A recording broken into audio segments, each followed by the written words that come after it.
Don't let him steal my child. I'm not afraid of the darkness. Spiders don't bother me, nor do snakes or heights or any of the regular things.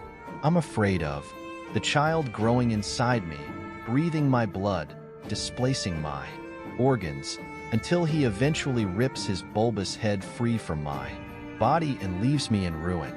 I'm afraid that I will resent all the pain and obligation and loss of opportunity in life, and that hatred will make it impossible for me to love him.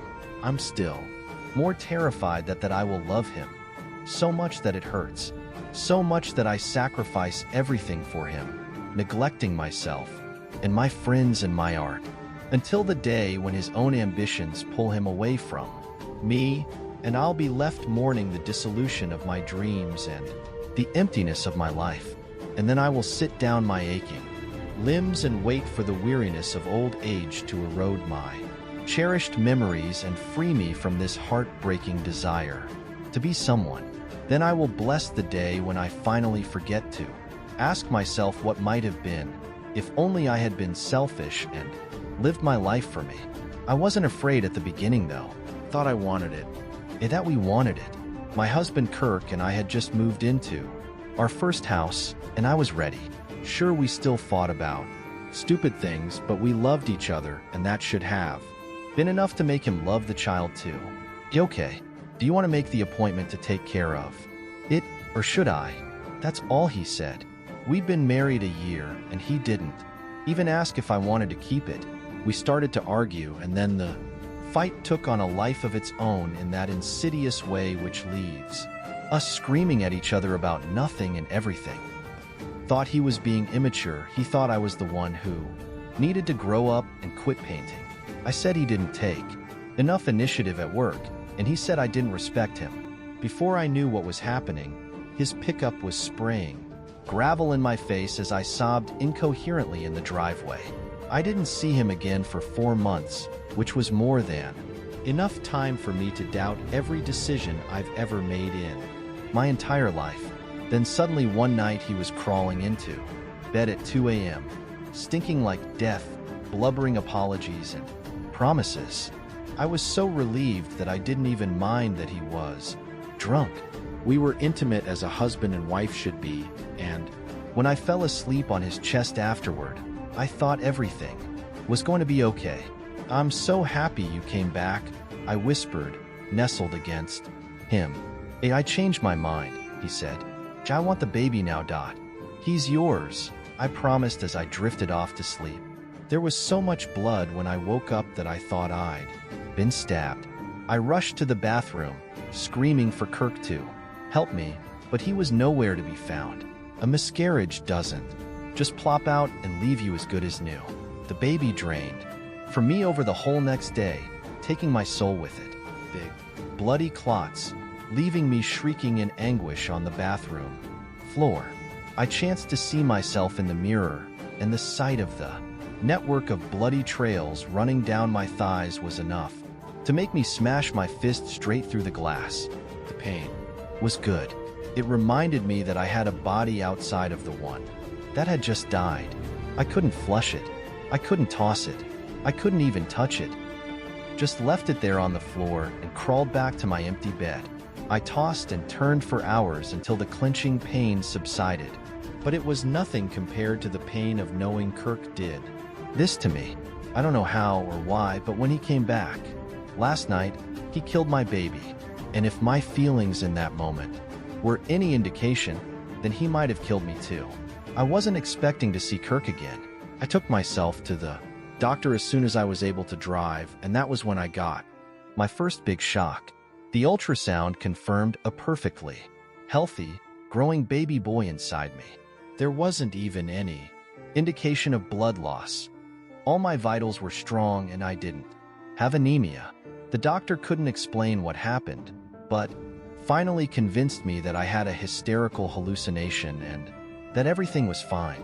The bloody pool in my bathroom, which greeted my return, told a different story. I don't know what came out of me, but I couldn't force myself to scoop it up and bring it in for analysis. Just mopped everything off the floor and thanked every god that would listen that my child was still alive. The second big shock was from Kirk. When I heard the knocking on my door, I figured he was back again with another apology. Well, it wasn't going to work. The child and I were both better off without him. When I opened the door, though, it was his father who entered with his hat in hand. I sat quietly on the sofa with him while he explained his sympathies. I know you counted on Kirk, but I want you to know that you can count on us too. No man knows what he can bear until it's been put on his shoulders, and I'm just so proud of you for carrying on without him. The poor old man was moved to tears when I said they were welcome to stay involved with my life and the life of their grandchild. He hugged me and patted my stomach and told me all about the games Kirk used to play as a child and what to expect when my boys started growing older. Finally, he said his goodbyes, promising to check in with me next week to see if there was anything I needed. I just wish Kirk was still around to see him grow up, he said. As he was leaving, I didn't want anything more to do with Kirk, but I was so touched by his father's sincerity that I still extended the offer. Tell Kirk that he's welcome to meet the baby too, I said, even if he won't be a father to him. Kirk's father gave a hard-pressed smile. I think he'd like that. The funeral is this Sunday, so I hope you and that baby will come say goodbye. The words didn't register until after the door had closed. Kirk hadn't just left us. He'd left everything. It had only been 2 days previous when I'd seen him last, but I've kept that meeting a secret until now. Everyone else at the funeral was convinced that he'd put a shotgun in his mouth 2 weeks ago. Whatever had visited and been with me that night had told me it wanted the baby now, but it wasn't Kirk. That's when I started to become afraid of the child growing inside of me. I can't shake the thought that the stuff pouring out onto the bathroom floor, that was my real child from the traile. Kirk, what was now growing inside me, that must have come from the visitor. So there I was left wondering what I'm more afraid of, that the child will be too horrible to let live, or that he is so beautiful that my life will be the one ending that day. It was too late to get it taken care of, but I don't think I would have done it even if I could. It wasn't until I was well into my 8th month of pregnancy when I heard the 2 a.m. knocking again. I lay in bed trembling, holding my breath, wondering if it would just go away. No. There it was again, hard, insistent pounding, like something that would break the door in if I kept it waiting. I know you're in there. It was Kirk's voice. I would still recognize it even if I didn't hear it again for 50 years. Should go away that I regretted it the moment I replied. An hour passed in the next few seconds of silence, as gut-wrenching as the stillness was. The sound of the opening door was worse. Was inside the house, but the thought of getting out of bed and confronting him, of confronting it, that was unthinkable. Got out of bed to grab my phone from the nightstand and called the police instead. I need help, I blurted into the phone. Someone's in my house and did you make him a promise? It was Kirk's voice on the line. My fingers were shaking so badly I couldn't even hang up. I just threw the phone across the room and jumped back into bed. This was all a bad dream. It was another hysterical hallucination. I just had to go back to sleep but how was I supposed to sleep when I heard footsteps climbing the stairs? What promise did you make me? Kirk's voice was right outside my bedroom now. I couldn't answer him, could barely breathe. I should have tried harder though, because when the door opened, it was even harder to think straight. Kirk was standing in the doorway. Only half of his face was now missing from where the shotgun bullet entered his mouth. Had he looked like this the last time we were making love? Had been so dark, but the stench of death seemed all too familiar. There is no baby, I forced myself to say. He hasn't been born yet. I don't care. He's mine. The malodorous atmosphere engulfed me, and I could taste it, like rotten cabbage dripping down the back of my throat. He was getting closer, but still blocked the only door out. She'll kill me if you take him now, I told him. Please wait. At least until he's born. And I don't care. I want my son. He lifted his stiff limbs with his hands to clamber into the bed beside me. I didn't see any weapon, but the thought of him trying to pull the child out of me with his rotting hands was even more terrifying. I gagged so violently that I would have fallen over if his hands hadn't clutched my shoulders. The icy nails sank into my arms, and I forced myself not to watch as I felt some of his own decaying skin slide off to splatter across my bed. Those disgusting fingers. I had placed a ring upon one and sworn my love before my family and before God. That open, wound disguised as a face. I did not know myself until I whispered my secrets to him and washed myself with his acceptance and support. If I closed my eyes, the arms that clenched around me could almost still have been the ones that held me every night as I fell asleep. Do you still love me? I asked what used to be my husband. Does it matter? You can't love me in return. If I could. Every word I spoke carried the weight of my life and the life of my child. Would you still love me back? You can't. If you could, I never would have left. You still do, or you never would have come back. Mothers make sacrifices for their child. That has been documented across eons of history, cultures, and even species. Kissing him wasn't for my child, though. I did it to save my own life. In that moment, I would have ripped my own baby boy from my body and handed it to him if I could escape unharmed. I must be the worst mother in the world, because when Kirk was done with me that night, I still promised to give him the child when he was born. It's amazing how much my mind changed after I held my boy for the first time. Suddenly he wasn't just a medical condition which needed to be resolved. He was more a part of me now than he was inside me, and I finally understand that living for him wouldn't be a sacrifice. He is my soul, and everything that I do for him, I do for me. I know I've been selfish with my love. I know I've made promises which I don't intend to keep. I know I've lied to what was left of my husband when I pleaded for my life. But now I truly have something worth living and dying for, and I'm not going to give him up no matter what happens. Until then, I am doing the best I can, getting by as a new parent who can't seem to get any sleep. It's not the baby keeping me up, though. It's just the waiting for the 2 a.m. knock on my door. The power of a small city. For years in the Army, and not once did I hear an order from anyone ranked above a Major 04.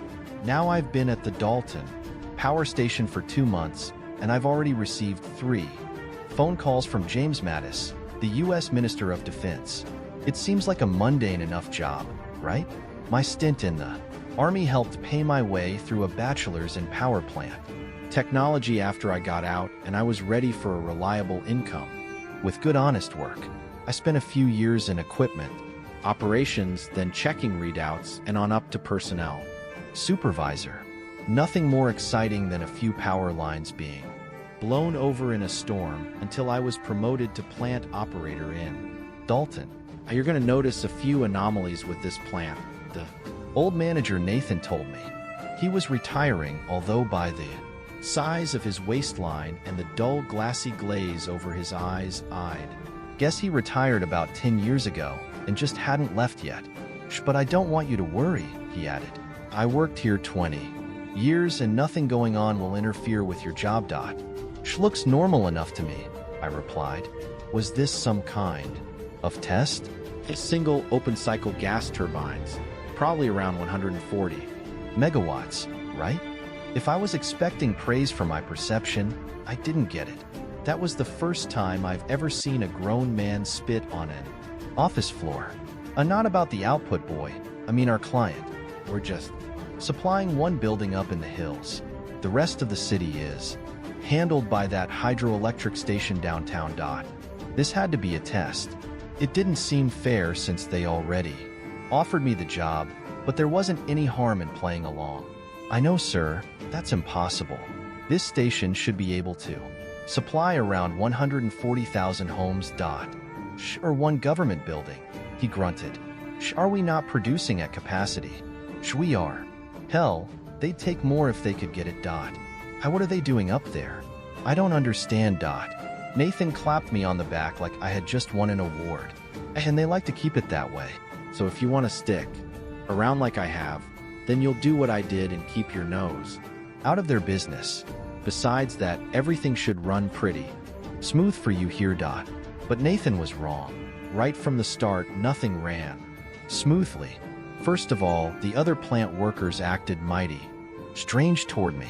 Every one of them kept their eyes locked on the floor, all wearing that same glassy-eyed complacency I had seen in Nathan. They followed orders readily enough, but they did so without any initiative or individuality. I caught one guy, Robert, chewing his pencil for 10 minutes, straight in the break room. I asked him what he was doing, and he mumbled that his schedule dictated a break every 2 hours. As soon as his 10 minutes were up, to the damn second I think, he stood up and left the room without another word. And then there was James Mattis calling every few weeks. Those were the most awkward, forced conversations I've ever had to sit through in my life. Acting manager were always the first words out of his mouth. John Doe, not my real name, speaking. Clearance code? I'd give it to him, and then he invariably asked a string of the vaguest imaginable questions. It felt almost like he was being held hostage and had to speak in code to gather information. Few examples. Would you consider everything to be more or less ordinary than normal? Have you had any unusual requests for output to anywhere besides that building? In an emergency, how fast could you shut down power to everything if you had to? The financing is another thing that didn't make sense to me. Usually a plant this size will have a couple dozen workers and need its own financing department to keep track of everything. Here we've just got Megan. There's not much to do really, she told me. There's no money coming in. I just prepare a folder every month with all our expenses, mail it to some office down in DC, and they take care of it. They've never denied anything before. 3 days ago topped it all off when I received the strangest question yet from Mattis. He asked, have you noticed any of your employees trying to escape? Then he coughed like he was trying to clear his head, not his throat. Any of them try to quit or just stop showing up. The mystery was unbearable to me, but I was trained to follow orders, and despite everything I could have maybe still accepted the situation if it wasn't for the black van which came by yesterday. A shuttle service, they called it, although it was only picking up Robert and another technician named Elijah. Watched the van take them up the dirt road winding into the hills. Yesterday morning they were back at work, and I asked them what happened, but they both just laughed and said they went out for a few drinks. Even the laugh felt wrong, like they weren't doing it because they thought it was funny, but rather made the sound in the hopes that I would find it funny and move on. First thing I learned about working in a power plant is that a pair of professional overalls and a condescending attitude can get you in just about anywhere. All I had to do was strip one of the underground cables leading to the building, file a report on the output fluctuation, schedule my own appointment, and show up. There was a guard post out front, but I showed them my diagnostics appointment and they let me inside, under escort, without complaint. I called it a building before just because I'd only seen its location on a map. A mine shaft might describe the phenomenon more accurately, or perhaps a crater. The complex was clustered around an abyss located at the bottom of an enormous valley whose jagged slopes looked like the result of a cataclysmic primordial explosion, long since eroded and overgrown with spruce and pine. There was an unusual energy about the place, and I felt compelled to walk gently as though stepping atop a living creature. That was probably on account of the constant vibrations rippling through the ground like something deep below the earth was stirring. Most unsettling of all perhaps were the rows of black vans parked outside. 4 of them were being loaded with long bags, about the size and shape of a human body. I caught the eye of the guard accompanying me and noticed its glassy shine. Any power cuts have serious repercussions here. Please, resolve the issue as quickly as humanly possible. Humanly. Maybe my discomfort had me imagining things, but somehow it seemed like he said that in the same way you or I might say he's pretty smart for a dog. The guard led me to a control station about 100 feet away from the main complex. I couldn't get a good enough angle on the abyss to glimpse what could be down there, but up close the vibrations resolved themselves into the distinct sound of drilling. I don't suppose I'm allowed to ask ere I started. "Sh won't do you any good," he answered promptly. "I don't know any more than you, and that's already more than enough. Sh have you ever been inside?" He shook his head, glancing around nervously. Then in a hushed whisper, "I never seen anything, but sometimes I'll hear things. Something is down there that don't want to be." I raised my eyebrow, hoping he'd continue. He opened his mouth like he was going to say more, then shook his head. "Sh none of my business, none of yours. How long is this gonna take?" I didn't push my luck by staying long. I traced the power restriction to the cable I striped and followed the line back away from the complex to the spot where I damaged the cable. I've been keeping an especially close eye on Robert and Elijah all day today. I can't shake the feeling that they're not quite here. I caught Robert chewing his pencil again, but he was doing it so absent-minded that by the end of his 10-minute break he had eaten straight through the entire thing. Elijah was even worse. He was microwaving a cup of noodles in the break room, anxiously pacing back and forth like he was waiting for a bomb to go off. Then it beeped and he actually collapsed to the floor in shock. I retrieved his glasses for him and helped him to his feet, noticing his eyes were so pale as to be almost completely white. I'm positive they weren't like that before he went into the building. I searched through the computer databases for any unusual mentions of the two and found this log written by Nathan, dated 2 months before I arrived. "Robert and Elijah first pickup service today. Good for 5 rounds, each before they reused up. Current staff, round 0, 3. I am the only one at round 5. Requesting replacement for myself in 2 months after my final round. May God have mercy on our souls." I scanned back further through his logs and saw a list of similar numbers. It seems like every week another pair of people are sent to the building and their rounds are increased by 1. Elijah was currently a 4, while Robert was a 3. There was also a schedule of future pickups. I scanned ahead a few pages and didn't see my name anywhere. It was a relief at first, although the more I searched, the more unnerving it was to be the only one not on the list. Well, here goes nothing. I edited the next week to switch my name with Megan's. She was a round 1. It seemed like people were returning from whatever was going on there, and I know I'm not going to rest easy until I got a look inside. I don't know what happens past round 5, but after trying to call Nathan's personal number, I'm pretty sure that I don't want to know.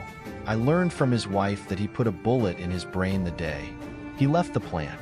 If all goes well, I hope I'll get to the bottom of this before I reach that point. And if not, well, it's as Nathan said. May God have mercy on our souls. Tell me everything you remember. I ordered Elijah the next day. I had waited until he entered the bathroom before following and locking the door behind us. The black van was going to be here in a few hours, and my excitement was quickly being replaced with dread. I needed answers, and I needed them now. "I don't know what you're talking about," he replied in a monotonous voice, forcing myself to stare into his cloudy white eyes was harder than I expected. "On the nights you're picked up by the shuttle service," I said. "I know you've gone 4 times now, and I know you weren't just drinking. I want you to tell me what really happened." A euphoric smile replaced his pallid countenance, then a frown, as though trying to remember the insubstantial details of a passing dream. "But that's all that happened," he said. "The shuttle picks us up, and they give us something to drink.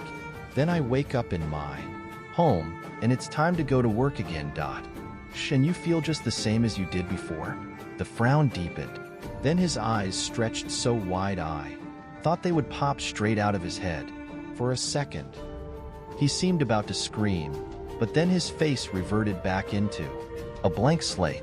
It all happened in such a flash that I couldn't be sure the expression was there at all, but when he smiled again, I could sense the tension still trembling in his cheeks. "She better than ever," Elijah replied.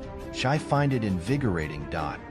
He continued staring me in the face while he opened his belt and dropped his pants around his ankles. I would have liked to ask him more, but I was too shocked and revolted when he began to piss in the sink right beside me. I just turned around and exited the bathroom without another word. Whatever was being done in the building had seriously damaged these people, and it looked like there was only one way for me to find out the truth. When the van arrived, my name was called alongside Wallace Thornburg, fat guy in a bulky coat with a hat pulled low over his face. I don't remember seeing him before today. He nodded curtly at me but kept his distance, shoving his way into the van. The moment the doors slid open, Francisco with the shuttle service, the driver, bounced out from his seat and held the door open for me. He was dressed in the same blue suit as the guard who had escorted me before, but this man's eyes were perfectly clear. I hesitated. "Where are we going?" Francisco replied.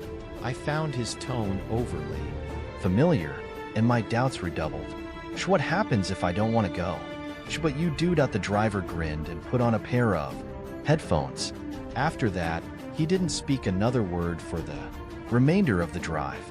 I climbed in and sat on one of the two benches bolted to the metal floor on either side of the van. The fat man sat on the other side from me, arms crossed, hat pulled low over his face, looking like he was trying to disappear into himself. "You been there before?" I asked. "Wouldn't remember if I did," came the gruff reply. "You're not supposed to be here, though. You weren't on the list." "How do you know?" I asked. "Because I wrote the damn thing and I didn't want you to be." Nathan finally looked up. He grinned to see the shock on my face. "Of course I'm not supposed to be here either, so I won't tell if you don't." Nathan did his best to explain the situation to me as we rumbled into the secluded hills. After each of his first 5 rounds of procedure, his memory had been wiped clean every time. Waking up afterward felt like I was an alien in an unfamiliar world, he told me. Books, songs, people I had seen 1,000 times before, they all started giving me trouble like some sort of puzzle. I even tried to quit once, but the longer I went without another round, the more lost I felt. It became like an addiction, and I couldn't live without my fix. It would have been damn irresponsible for me to keep working when I could barely tie my own shoelaces, so I requested a replacement. That's why I wanted to keep you off the list, so we could have at least one level-headed soul to keep everything running. Your wife said you put a bullet in your brain. Nathan chuckled and slid his hat further up his head. Bandage was wrapped around his temple with a great bloody spot like a Japanese flag. You blame me? I didn't think I could go on after my 5th round, and this seemed easier than having to manage without it. Next I know, I'm back awake and swearing like the devil. How's that for clearing your head? Worked like a charm too. Felt more like my old self than I had in years. Now I know. They'd never let me walk after a stunt like that, so I let people keep believing I was gone. What are you? I knew he couldn't remember what they did, but the question slipped involuntarily from my mouth. Nathan glanced at the driver, still wearing his headphones. We were descending at a sharp angle now and must be entering the valley. Nathan moved across the van to sit beside me, speaking in a hushed tone. I figure there are 2 possibilities. That they made me into something that isn't human, or the good Lord brought me back.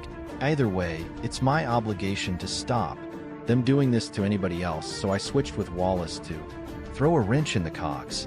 Can I count on you to have my back?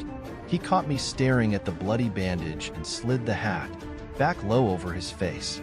I nodded stiffly, although I hated the idea of committing myself to a war when I didn't have the first idea who was in the right. It didn't seem like people were being forced here, but if they were being manipulated with an addictive drug, then that was just as bad. The van pulled straight past the control station and stopped in the parking lot where I saw the bodies being loaded last time. The hum of drilling was omnipresent here, and my whole body vibrated like my bones were looking for a way out. The guard handed us each a pair of headphones as we parked outside the building. "Wear these," he practically shouted. "It's only going to get louder inside." Nathan shifted his coat awkwardly, clutching something in his pocket with one hand while he put the headphones on with the other. When he said a wrench, did he mean he was smuggling some kind of weapon in here? The guard didn't seem to be paying any attention and simply walked into the towering structure with us at his heels. "Can you hear me okay?" Francisco's voice came through the headphones. I nodded, absent-mindedly walking forward in awe of the gargantuan internal structure. 3, maybe 4 stories tall on the outside, but it must have been built down into the abyss because the balcony I was standing over dropped down further than I could see. In the distant depths I thought I could make out a faint red glow, but my eyes were repelled from the void by an instinctual terror that I could not overcome. Endless rows of balconies marched below me into the penumbra of shadow, each containing a massive machine with cables extending downward into the pit.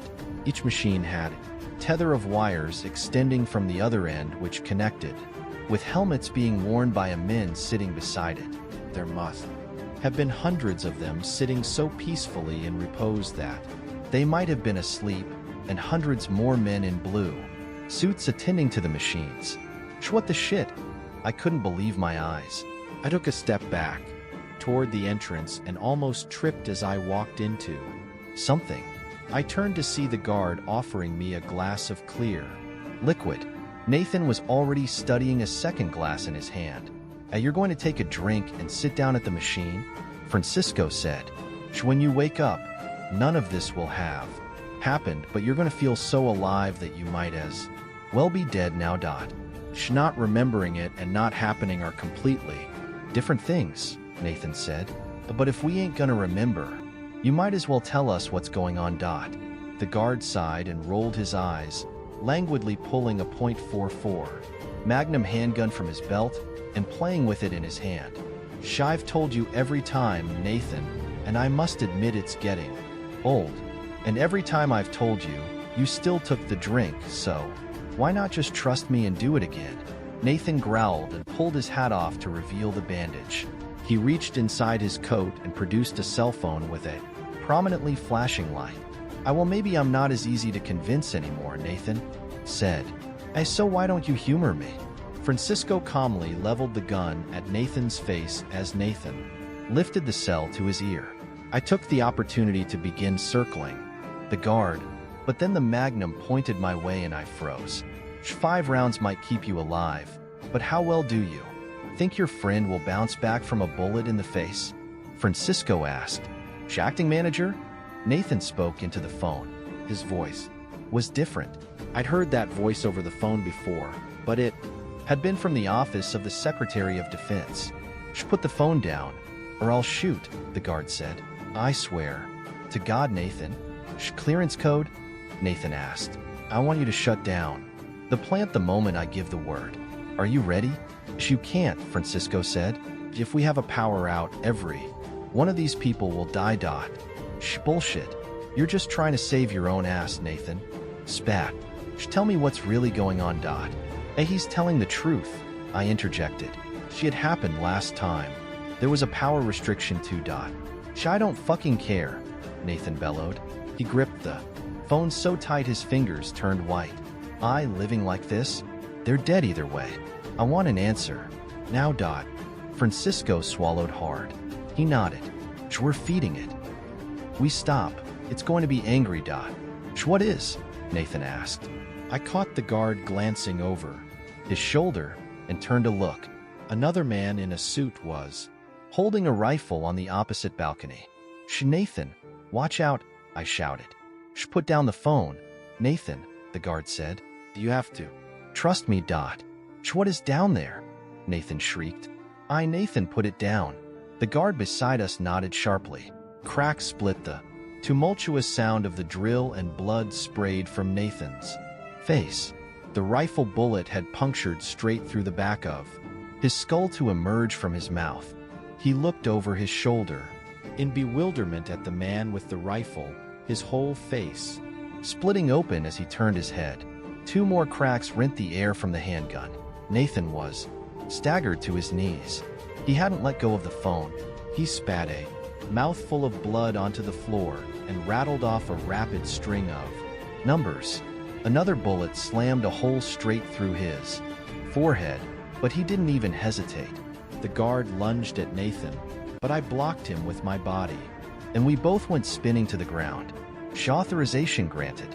"Shut it all down," Nathan said. My face went numb as the butt of the handgun slammed into my forehead. I groped the air blindly and caught hold of the guard's suit jacket, but he ripped free and dove at Nathan. The former manager scrambled backward, screaming into the phone, the whole while. "Shh, do you hear me? My name is James Mattis. I want the whole station offline right now. Dot." The 4 bullets in Nathan didn't even slow him down as he scrambled away from Francisco. I locked eyes with Nathan right as he reached the edge of the balcony. "Shh, did I save them? Did I do the right thing?" Nathan's voice broke with desperation into my headphones. I pulled myself up from the floor, unable to tear my eyes away from his bloody face. "Shh, you did what you thought was right," is all I could muster. Everyone held their breath, looking around at the lights and the humming machines. "Connect me to the plant," the guard screamed into his headphones. "Shh, tell them to keep the power." And suddenly the silence and the darkness were all there was. Red emergency lights flashed along the walkways for a moment, but row by row they snuffed out as the backup generators were overloaded. The lights on every balcony winked out. The hum of every machine spluttered to a stop. Vibrating pressure of the drills grinded to a halt. In the absence of all other light, my eyes adjusted to see faint outlines visible from the red glare in the pit. Francisco roared with frustration and ripped his headphones off. He grabbed Nathan by the coat and rammed him against the railing. I leapt to Nathan's aid, but too slow. Nathan didn't make the least move to resist as he was tipped over the balcony to plummet into the abyss. I ran to his aid too late. The last glimpse of him I saw was a spiral of blood raining through the air in his wake. "What's going to happen now?" I shouted. The guard didn't answer with words, but his message was clear enough. He dropped his gun and started sprinting for the door. I should have just followed him, but I couldn't let all of this be for nothing. My feet pulled me like a moth, being drawn by flame until I could directly over the balcony and into the abyss, somewhere miles below the earth where the drills once tore. Through the crust emanated a baleful glow. I watched transfixed as it shifted, seeming to slide from one side of the pit to the other. I turned and ran from the building. Guards, mechanical technicians, doctors, streams of people poured from the place to fill the black vans. The men tethered to the machines were being left behind, but they couldn't have all been dead. I saw one slide to the ground and begin to crawl, only to be trampled beneath a stampede of men in blue. I helped the man to his feet and dragged him out of the building with me. His lips kept moving as though he were muttering something, but I couldn't hear it over the sounds of panicked screams and thundering footfalls. No one seemed to notice that I didn't have a blue suit in the Mel escape. I crammed into one of the vans and huddled in the back while it roared up the valley walls. A noisy rush of speculation surrounded me, but I was incapable of joining the conversation. I stayed quiet, though, because somehow even describing what I saw aloud would be enough to make it real. We were about halfway back up the valley when a deafening explosion knocked half of us from the benches to sprawl on the floor. The van bucked and heaved like a wild animal, but managed to stay upright as it roared down the road. There wasn't a back window, so we all had to wait along the right side until the van made a turn up the switchback road before we saw it. The foundations of the building had been detonated and the entire structure slid off into the pit. The man I had saved from the machine, haggard fellow with a long beard and eyes as white as starlight, kept muttering along the rest of the drive.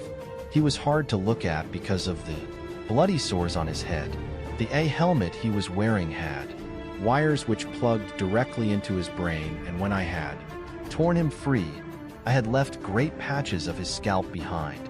She can't die. It's already out. It's inside us all. No one else spoke along the drive, so they all must have heard him too. We all just fixed our eyes out the window, though afraid to acknowledge what we all knew. I don't know how many people had looked into the pit before they ran, but I'm sure enough of us knew that the red glow wasn't really sliding like I thought at first. It was opening, and from somewhere in the depth of the earth, I had looked into a colossal, an eye staring back at me. After the convoy of vans exited the crumbling valley, we made a stop about a mile away from the plant. I heard mention that others were continuing on to a nearby army base, but 6 cars, mine included, peeled away from the rest. The vans parked in a sharp circle, bumper to bumper, with their sliding doors all opening toward the middle.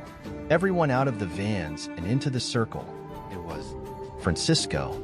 He was holding a rifle now, prodding people as they filed out. Remove any hats, bandages, glasses, anything which obscures your face. Nobody is leaving here until I get a chance to look at their eyes. He had to be looking for signs of the treatment. The bearded man I had saved was still in the back of our van with me. He looked so thin and weary. I wonder how long he'd been down there. I caught his eye, and the pure white orbs looked back with helpless pleading. We both flinched as a gunshot echoed throughout the caravan. Then 3 more shots, one right after the other. Filthy animal. Just die already, Francisco said. 3 of us were left in the van. The driver, the haggard man, and me. I was about to step out when emaciated, probing fingers clutched desperately at my shirt. Help me, please. I only did what they told me to. The driver pushed past us to exit in front. If it hadn't been for Nathan's interference, I would have had my first treatment today. Then I would have been the one to be executed, assuming I hadn't already been killed when the building was detonated. These people had been strong-armed and manipulated into obeying orders, and now they were being punished by the same people who made them do it. Besides that, I still wanted more answers. By the enormity of the thing's ancient presence, I had no doubt that it was still alive. Down there, the people who had been feeding it must know, as much as anyone, what we were up against. Mankind might be diversive in our values at times, but when a common enemy as calamitous as that whispers our doom, we've no choice but to stand together against its oppression. Anyone like Francisco, who sought to divide us, had to be labeled as an enemy too. I saw the car keys poking out of the driver's back pocket as he climbed out of the van. I snatched it, applying pressure to his back to distract him. I was trying to be subtle, but he lost his balance and fell straight out of the van onto his knees. Hey, what the hell, man? The driver was loud. Too damn loud. All eyes fell on me. That's the guy who helped Nathan, Francisco shouted. Launched the van door shut just as he was raising his rifle. The haggard man shoved me to the floor, but before I could fight him off, I heard the metallic clang of bullets punching through the door where I'd stood a moment before. Let's move, the bearded man shouted, practically flinging me through the air and into the driver's seat. The van roared to life, smashing into the adjacent van to make enough space for us to escape. More bullets were raining through the wall, and a spider web of cracks filled the passenger side window. It must be bullet-proof glass, but it still wouldn't hold up for long under this assault. The pale-eyed man grunted as a bullet punched through his door and into his shoulder, but the projectile seemed to barely break his skin before deflecting onto the dashboard. I slammed the car into reverse, plowing into the van behind me and finally edging out enough room to drive. The car shot off down the road like a stone from a slingshot, the bullets rattling off the back as we went. "Are you hurt?" I asked the man. "It'll take more than that to slow me down, so don't let it slow you either. Not until we reach the plant. We can't stop. That's the first place they'll look," I said. "They've all had rounds, and that makes them targets now. Have to save as many as we can." "How do you know about that? Who are you?" "Dylan. I used to be called. Don't seem right to call me that anymore, though. Not much of Dylan left." We didn't have long to compare notes before I reached the plant. Two of the other vans were close on my heels the whole way. I'm not sure if we can fight them off and escape, but having a whole crew that can take bullets like vitamins seems like a pretty solid advantage to me. I didn't slow as we passed through the checkpoint, rammed straight through the automated gate. I didn't want to risk crossing any more open ground than I had to, so I drove right through the glass door at the front of the building and parked inside. A bullet skipped by the ground near my feet the second I opened the door. I thought I had gained some ground on them. They couldn't be here already. Another bullet. This was coming from inside the building. They must have begun clearing the plant before I even got there. Dylan pulled me from the van and covered me with his body as we sprinted through the building. I saw him take two more bullets, both rattling to the ground after impact. Every room we passed was already strewn with bodies. Robert is dead. Elijah, Megan, both have been decapitated. Undergoing the treatment seems to have given these people a considerable resistance to injury and death, but there's no coming back from that. Dylan and I managed to get to the security surveillance room to see if anyone is left, but it's only a matter of time before they find me. All the video feeds showed men in suits fanning out through the power plant, most armed, with long machetes still stained with blood. There's nowhere left for me to go. "Look, there's a few hanging on." Dylan pointed at one of the screens. 3 plant workers didn't even have a chance to learn their names yet, were huddled in terror inside one of the supply closets. Dylan showed no hesitation already, bounding out the door as though he knew the way by heart. Started to follow, but he was quick to close the door behind him. "You stay hidden," he said. "I've been down there too long.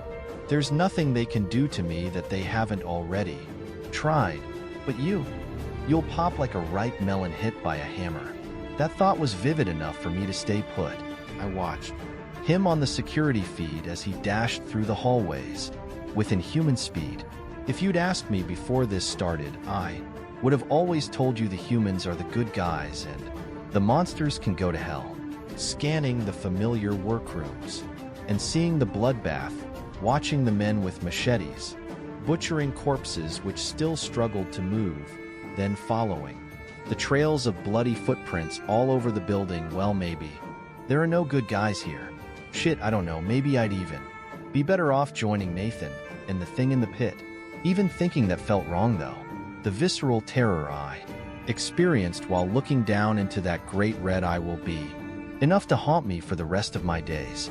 If I could just get out of here, I could let the whole mess of them tear each other apart and stay out of it. I was just about to make a run when the door was kicked open. Francisco stood alone with a bloody machete in each hand. His eyes were wild, looking even less human than Dylan's. Va custare. Red handprints crawled their way around his legs where his victims doubtlessly clutched at him right before the killing blow fell. "I thought I'd find you here," he said, his dress shoes making a wet squelch as they plodded across the room toward me. Backed up against the wall, but I was cornered. I'm still human. Nothing's been done to me yet, I said. You don't have to do this. I didn't have to kill the others either, he said. I wanted to. The moment they were plugged into those machines, they were more beast than man. We're both men, though. We're both on the same side. I was throwing any words that came to mind into the space between us, but nothing seemed to slow his relentless advance. Picked up the office chair and brandished it at him, but he only laughed. Think again, smartass. I hurled the chair into the surveillance screens and watched it smash them to pieces. Francisco's smirk twisted into a snarl. I know where the others are, I said. You won't find them. Without my help. Not before they escape. Fine, I'll let you live, he growled. Just tell me who is left. Not good enough, I replied. I want to know what's been going on. I want to know everything you know. There's not enough time. Then stop wasting it. He glanced at the broken monitors, then again at the long track of hallway where he came from. Francisco expelled an irritated sigh, propped the chair up, and had a seat. That's when I finally got the whole story. The valley had been the result of a primal asteroid smashing into the Earth. A scientific expedition to unearth fragments resulted in the discovery of unusual movement within the lithosphere of the Earth's crust. Two tectonic plates had switched directions and were moving against the surrounding mantle, which resulted in much of the mountainous terrain in the area. The government deployed a mining expedition looking for clues as to the buildup of pressure. That's when they discovered it, the devil, the beast, the monster, whatever impoverished word man has in the face of such a cataclysmic being dwelling beneath the earth. The scientists speculated that it was much too large to have been carried on the asteroid, but perhaps a seed or a hatchling had survived the journey and grown through the eons into the monstrous form that was uncovered. The mining further served to disturb the being, and its increasing activity threatened its pending escape. Nothing short of a nuclear weapon was likely to harm it, and this would be impossible to covertly detonate without radiating the groundwater and devastating the nearby population centers. The only method which seemed to slow the being down was crudely referred to as sacrifices. The thing displayed considerable less activity after it consumed the initial miners, and subsequent experiments devised a way to feed it via the network of machines and mental energy which I had witnessed.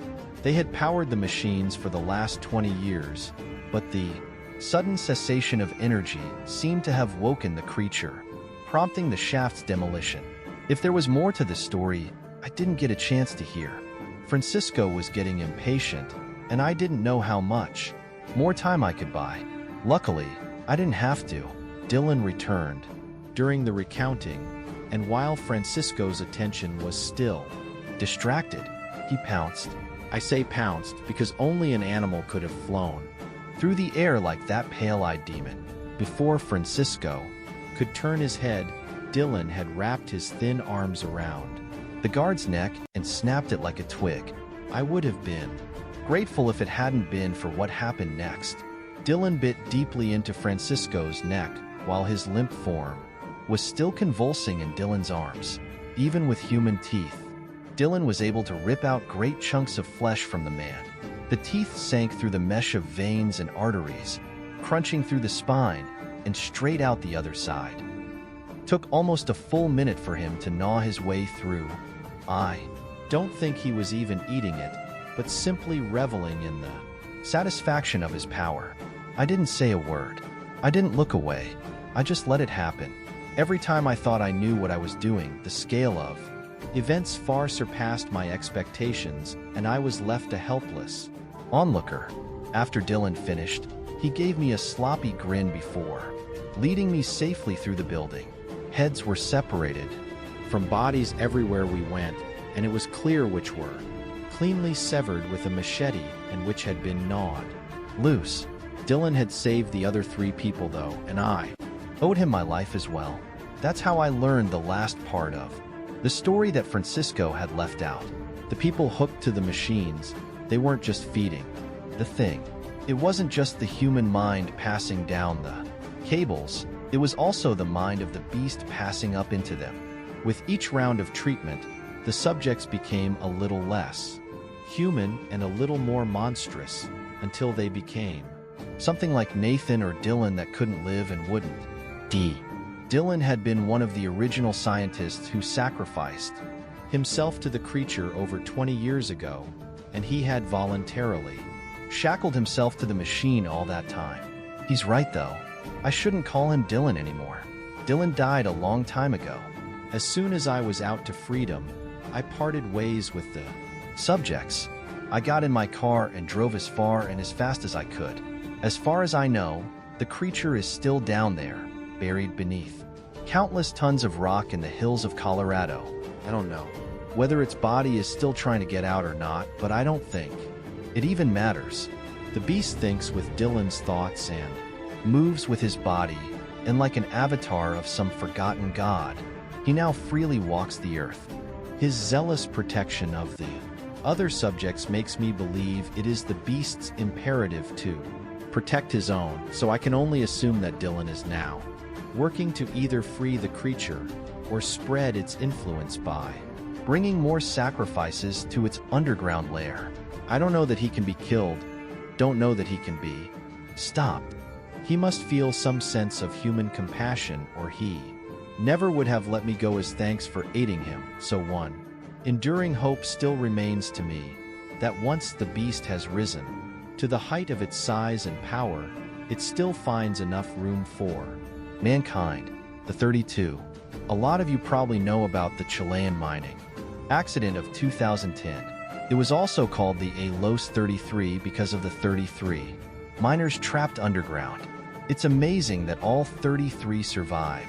The entire 69 days it took until they were rescued. There was a whole media circus about it with an estimated billion people watching the rescue on TV or the internet. There was so much news that one fact was completely drowned out. And to me, it's the most important of them all.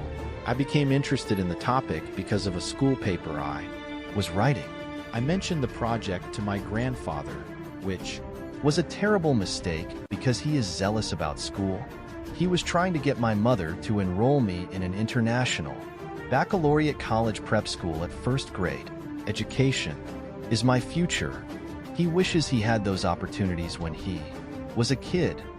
I'm an ungrateful brat for taking my fortune for blessing. You know the drill. Anyway, he wouldn't let me use Wikipedia or any easy source for the essay. Instead, he called up his old friend who actually worked on the rescue crew in Chile. So what should have been an hour-long paper turned into an hour phone interview, 3 hours of driving, and a whole book about rescue operations. Who, since the internet was invented, needed to read a book about anything? Meeting the rescue worker guy was pretty interesting though. He had tan leather skin like you'd expect to find on a car seat. Instead of a person, his accent was a little thick and sometimes he couldn't find the right words, so he had to switch to Spanish. No next to zero Spanish, but my grandfather would make me write down everything he said verbatim so I could translate it at home. Granddad literally said, if you try to take the easy road in life is going to take the easy road with you, right up your ass. I don't know what that means, but asking him to clarify didn't seem necessary. About halfway through the interview with the rescue guy, my grandfather got up to go to the bathroom. I was asking questions about how many people were down there, and he kept saying I try to why dose, or 32. The movie is even called the 33. Everything online says the 33, but he was adamant. Then he gave me this weird look, like he was shell-shocked or something. The kind of blank look you expect to see Holocaust survivors wearing. He leaned in real close and started rattling off some stuff in English and some in Spanish, and I did my best to keep up. It wasn't until the car ride home when I was able to translate what he said. I checked it half a dozen times. I even ran the transcript by my grandfather, who is fluent, but still made me do my own translating first. Here is what we put together. All the media, the news, the story spinners, they all say 33 miners were trapped. And why wouldn't they? 33 people came out of that mine. The miners were trapped 700 meters in the ground. There was no way in or out. But the miners who come out right when I first pull them out, they all say the same thing. There were only 32 miners trapped. They count and they count. Every day, every few hours. So everybody taken care of, and then one day they count again, and there is 33. They were a band of brothers. You can go through an ordeal like that and not become family. And they stuck by each other. They never said one of them didn't belong. But I heard stories. They say one miner didn't sleep like the others. He just sat against the wall and hummed some tune nobody recognized. They say one miner didn't eat like the others, but they didn't complain because they had to save their provisions. They say one miner, they know who, but they know telling one miner didn't talk about his family or friends or wanting to get out. All this one miner talked about was how comforting the darkness felt, how they, the trapped miners, were the lucky ones, that the earth only swallowed them to keep them safe, while all the rest would drown in a sea of fire of their own kindling. This isn't about the paper anymore. Next week I'm going to drive back to see my grandfather's friend. I'm going to try and track down the unexplained miner and see what happened to him. Finding one of the miners was a lot harder than I expected. Don't get me wrong, I didn't think it would be easy. Figured that most of them would still be living in Chile, and that's still a hell of a road trip from Texas. I didn't think it would be this hard to just find a phone number or anything though. After the media storm died down in 2010, it seems like nothing changed for the miners. Most of them were laid off because of that mine's closure, and those that did find a new mining company suffered through the same intolerable working conditions. Even the Hollywood movie didn't help them because their story rights were considered public domain after the massive publicity. All those men got was a pathetic $7,000 compensation for their time spent in hell. The more I searched, the grimmer the story became. Over the last 7 years, they have been dying one by one. Few from other mine accidents, others from health complications, undoubtedly exasperated by their ordeal, but more than anything, suicides. I get it, they've had a hard life, but it was the manner they killed themselves that was the most unsettling. Self-immolation. There were a few bullets, one poison, two jumpers, but mostly I found account after account of miners dousing themselves in gasoline and burning themselves alive. Was difficult not to connect the incidents with those haunting words from the 33rd miner, and all the rest would drown in a sea of fire of their own kindling. It was my grandfather's friend, Vicente, who found a lead. Two of the miners who were invited to the film premiere in Los Angeles had decided to stay in America. Vicente found a recent article which followed up with the pair about the incident. Although both had declined an interview, it was still about an 18-hour road trip, but after I shared my research with Vicente, he volunteered to make the drive with me. I convinced my grandfather that I wanted to use this research for my future graduation thesis, and he convinced my mother to let me go. What are you going to ask them? Vicente asked on the drive. One of the conditions for the trip was that I help him practice his English, and he talked non-stop the whole way. I'm going to ask them to help me find the 33rd miner. One who wasn't human. Y el diablo Vicente said, And if he's one of the two you meet, what do you say to him then? I guess I'll tell him to go to hell, that I meant it as a joke. But neither of us laughed. Sure, find out why he's here. And if you don't like what he says, you will stop him? I didn't have an answer then, but I had plenty of time to think about it on the drive to LA. We found one of the miner's addresses by contacting the newspaper which tried to interview him. Vicente told the reporter that he and the miner were old friends, an account made credible by his first-person details of the rescue operation. Vicente told the reporter that he could persuade the miner into accepting the interview if we only knew where he lived. And voila. I guess private information is less important than a shot at a successful article. Vicente and I were soon walking up the dilapidated staircase of the apartment, although even calling this dump an apartment seemed insulting to all the other residences which share a name. The walls were covered with grime thick enough to sink a finger into. Trash, dirty diapers, and decaying leftovers littered the hallways, and on every floor we heard either couples fighting, women screaming at their kids, or loud drunken sex. I'm glad Vicente was with me when I knocked on the door. E come in punto.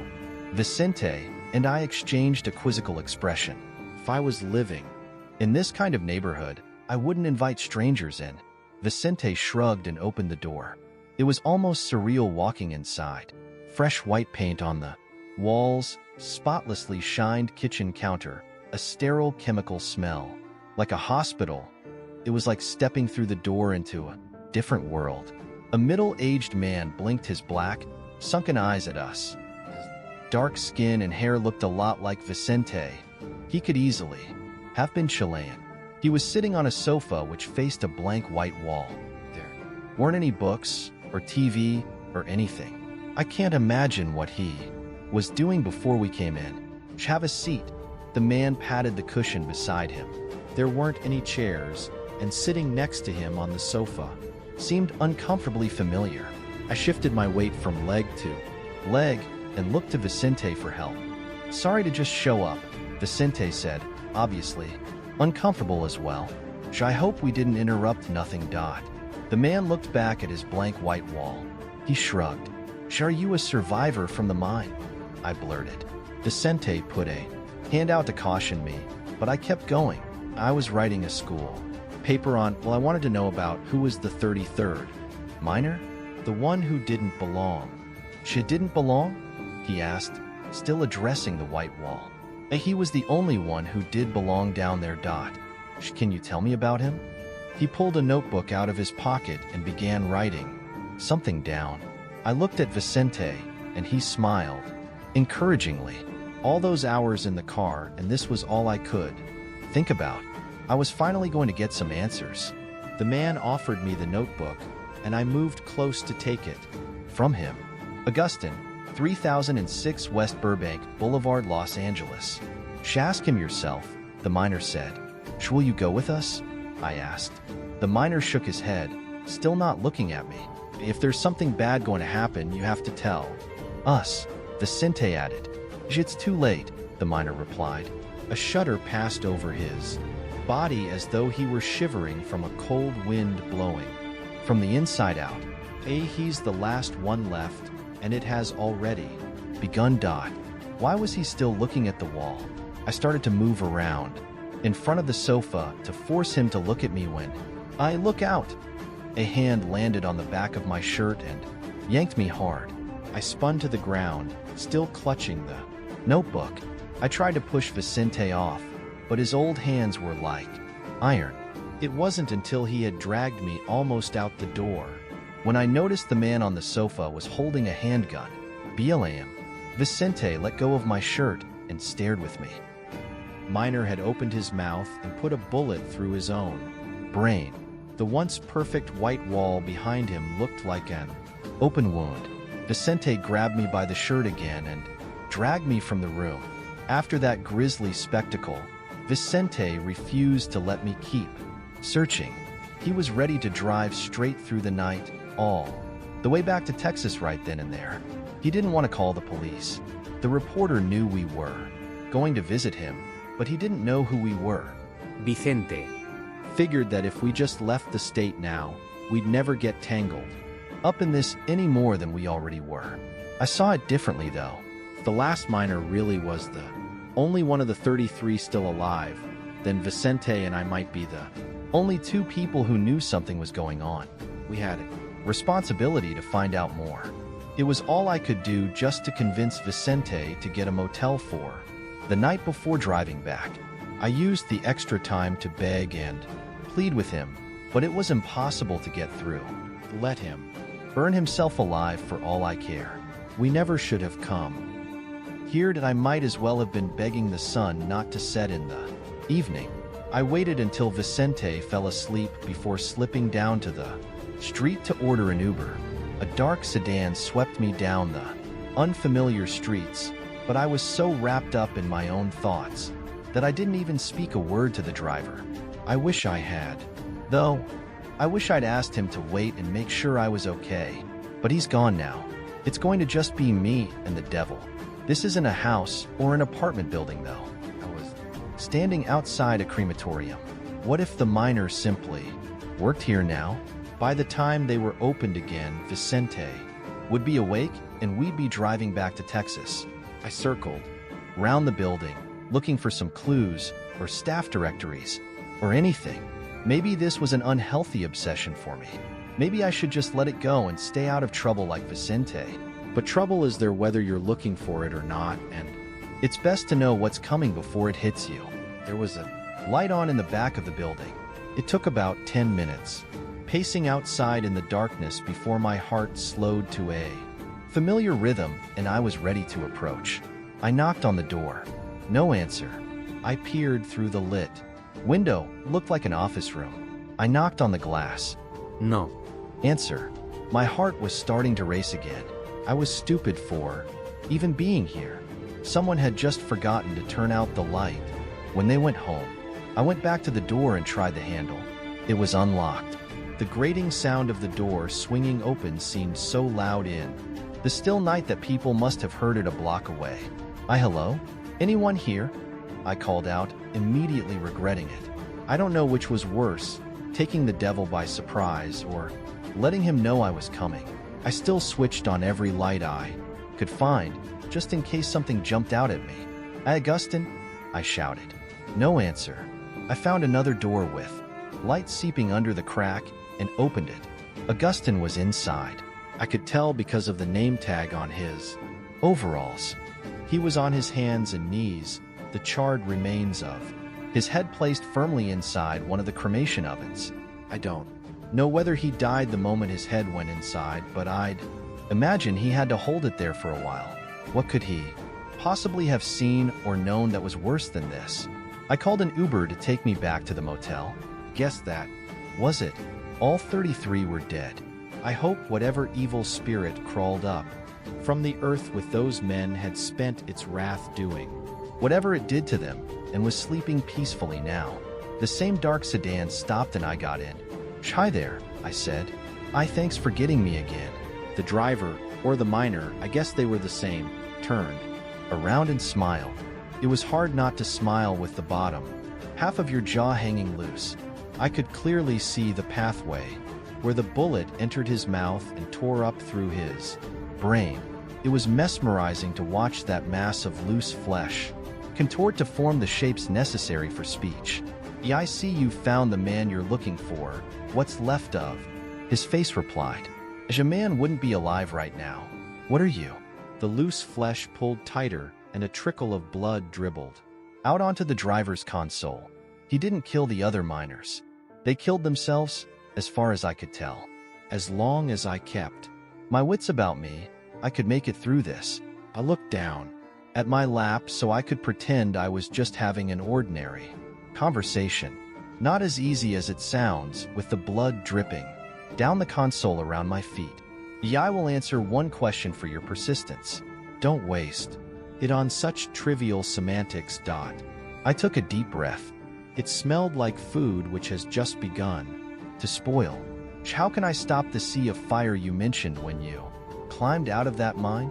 Only fools play with matches. I had to look up at that, even if it meant staring into that grotesque face. There's no way my single question was going to be wasted with that shitty answer. What is that supposed to mean? Why are you even here?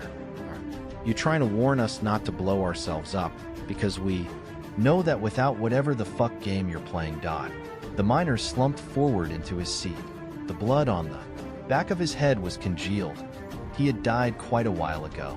I wanted to scream, to break the window, to punch him in his disgusting bloody face, but I was next to a dead man for the third time this night. More than anything, I wanted to get home. I just got out of the car and started walking the whole way back toward the motel. But the notebook, If that miner was the real devil, and that's the only explanation that makes sense to me, then he had given me his notebook. I stopped walking and used the light from my phone to desperately flip through the pages looking for some other clue. There on the first page were more words, written in a fluid hand. While they sat down in the dark, waiting for tomorrow's spark, telling tales of broken hearts, I joined them in their cell. Don't be afraid, I sang to each. Don't hate the world beyond your reach. I hear your prayers as you beseech me, save you with my spell. Only fools play with matches, or bury treasure with no latches, or sign a deal when the catch is the soul you have to sell. But the fool has born you, raised you, sold you. The fool has torn you, dazed you, told you. He want to mourn you, praise you, hold you. When finally you yell, only fools play with matches and suffer all those needless scratches. You will find your soul detaches, free at last in hell. How much must one man suffer before hell becomes an escape? I hope I never find out.